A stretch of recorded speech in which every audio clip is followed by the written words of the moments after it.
எஜமானன் நீங்க தானே, என் எஜமானன் நீங்க தானே, எஜமானன் நீங்க தானே, என் எஜமானன் நீங்க தானே. உன் கரத்தையே நோக்கிடுவேன் என்னை என்றும்.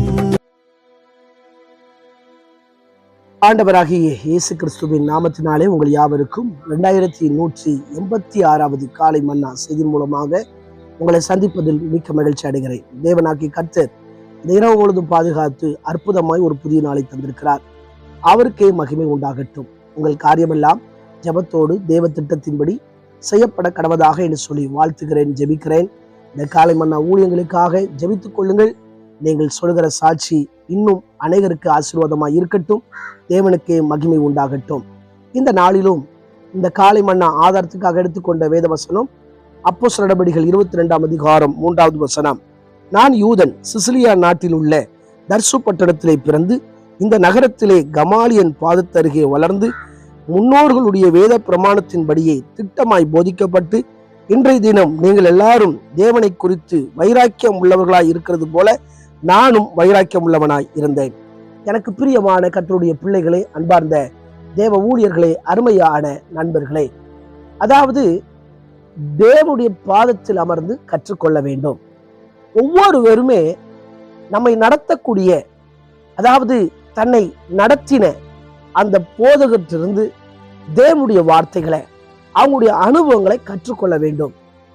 இங்கே அப்போஸ்தலனாகிய பவுலை எல்லாரும் நினைக்கிறாங்க அவன் ஒரு எகிப்தியன் நினைக்கிறாங்க.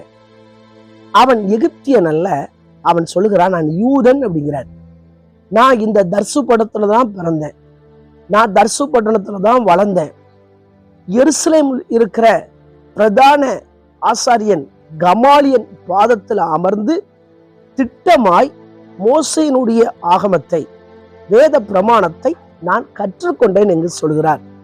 அதாவது அப்போஸ்தலனாகிய பவுலை நினைச்சுக்கிட்டாங்க இவர் இப்போதான் புதுசா ரசிக்கப்பட்டிருக்கிறார் நினைச்சு. அவர் அப்படி அல்ல. அவர் ஆரம்பத்திலேயே இந்த வேதாகமத்தினுடைய எழுத்துக்களை ஒரு கமாலியன் பாதத்தருகே அமர்ந்து கற்றுக்கொண்டவர். வேதாகமத்தின் எழுத்துக்களை அவர் முறைப்படி திட்டமாய் கிரகமாய் படித்தவர். அதே போல அப்பொழுது வைராக்கியமாய் இருந்தேன் உங்களைப் போல அப்படிங்கிறார். இன்றைக்கு அநேக விசுவாச மக்களை எடுத்துக்கொண்டா கற்றுக்கொள்ள வேண்டும் என்ற எண்ணம் உண்டாக வேண்டும்.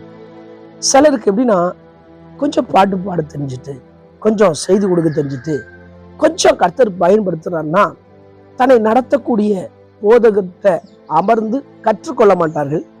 எனக்கு எல்லாம் தெரியும் அப்படி சொல்லி நினைப்பாங்க. பைபிள்ல கூட லூசிபரை கூட பார்த்தா ஆண்டவருக்கு மிஞ்சி நான் பெருமை இருதயத்துல நினைச்சதுனாலதான் அவன் கீழே தள்ளப்பட்டான். ஒரு சேனையாகவே வெளியே போச்சு. நம்முடைய வாழ்க்கையில நம்மை நடத்தக்கூடிய போதகர் அவங்க வாழ்க்கையில் இருந்து சத்தியங்கள், அது மாத்திரமல்ல அவங்க சொல்லி கொடுக்கிற வசனங்கள், நாமும் தேவ சமூகத்தில் அமர்ந்து இதை கற்றுக்கொள்ள வேண்டும். இன்றைக்கு அநேக வேதாகம கலாசாலைகள் இருக்கிறது. அங்கே படித்துட்டு வராங்க. படிச்சுட்டு வந்த உடனே குறைந்தபட்சம் ஒரு தலைமை போதகர்கிட்ட, தன்னை நடத்துகிற போதகர்கிட்ட ஒரு 5 ஆண்டுகளாவது இருந்து அவங்க சொல்ற காரியங்களெல்லாம் கற்றுக்கொள்ளணும். ஊழியத்துல எப்படி பிரச்சனைகள் வரும்போது எப்படி கையாளுறாங்க, எப்படி ஜெபிக்கிறாங்க, எப்படி வேதத்தை கற்றுக் கொடுக்குறாங்க, இதெல்லாம் கற்றுக்கொள்ளணும். அப்பதான் நம்ம ஊழியம் செய்யும் போது அதை கற்றுக் கொடுக்க முடியும். ஆனா சிலர்லாம் எடுத்துக்கிட்டா அப்படி கற்றுக்கொள்ள உங்களுக்கு விருப்பம் இல்லாம இருக்கிறது. ஒன்றை புரிந்து கொள்ளுங்க, கமாலியன் பாதத்தில் அமர்ந்து பவுல் கற்றுக்கொண்டார். இன்றைய காலகட்டத்தில் கற்றுக்கொள்ளுதல் ரொம்ப அவசியம். மரியாளை பாருங்கள். அந்த பெத்தானிய கிராமத்துல இயேசு வந்த பொழுது மார்த்தாள் வேலை செய்வதில் வருத்தம். ஆனால் மரியாள் பாதத்தில் அமர்ந்து கற்றுக்கொள்கிறாள். இன்றைக்கு உங்களுக்கு எனக்கும் கற்றுக்கொள்ளுதல் தேவை. ஒருவேளை நீங்க கேட்கலாம், எங்களுக்கு எல்லாமே தெரியுமே. இன்றும் எனக்கும் எல்லாம் தெரியாது, கேட்கிற உங்களுக்கும் எல்லாம் தெரியாது. நம்ம எல்லாம் கற்றுக்கிட்டே இருக்கிறோம். தனதோர் கர்த்தர் புதிய சத்தியங்களை நமக்கு கற்றுக் கொடுக்கிறார். இதை படிக்கும் போது கர்த்தர் உணர்த்துகிறார்.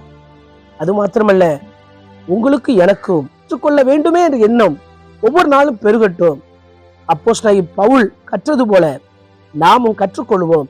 தேவன் நம்மை ஆசீர்வதிப்பாராக. கண்களை மூடி ஜெபிக்கலாம். எங்களை நேசிக்கிற நல்ல தகப்பனே, இந்த வேலைக்காய் வருகிறோம். நாங்களும் எங்களை நடத்தக்கூடிய ஆண்டவரே ஸ்தோத்திரம் போதகருடைய வாழ்க்கையிலிருந்து, அவங்க சொல்லிக் கொடுக்கிற வசனத்திலிருந்து கற்றுக்கொண்டு உமக்காய் ஊழியம் செய்ய கர்த்தர் உதவி செய்யுங்க. அநேக வாலிபர்கள், சபை மக்கள் ஊழியம் செய்ய விரும்புவோர் குறைந்தபட்சம் 5 ஆண்டுகளாவது இருந்து ஆண்டவர் கற்றுக்கொள்ள கர்த்தர் உதவி செய்யுங்க. பெரிய காரியங்கள் செய்வீராக. இன்னும் எங்கள் தேசத்தில் அநேக மக்கள் ரட்சிக்கப்படாமல் இருக்கிறார்கள். நாங்கள் கற்றுக்கொண்டு கற்றுக் கொடுக்க கர்த்தர் உதவி செய்வீராக. இயேசு மூலம் ஜெபங்களும் ஜீவனால பிதாவே, ஆமென். ஆண்டு சுத்தமானால் மீண்டும் நாளை காலை புதிய காலை நான் செய்து வழியை சந்திக்கிறேன். அதுவரை தேவ கிருபை தாங்குவதாக. மாரநாதா, இயேசு வருகிறார். ஆயத்தமாவோம், மனிதரை ஆயத்தப்படுத்துவோம். ஆமென். அல்லேலூயா. Praise the Lord. உங்களின் சேவை செய்வே எந்த சூழ்நிலையிலும்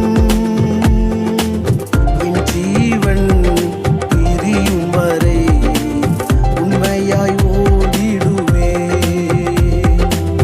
என் ஜீவன் பிரியும் வரை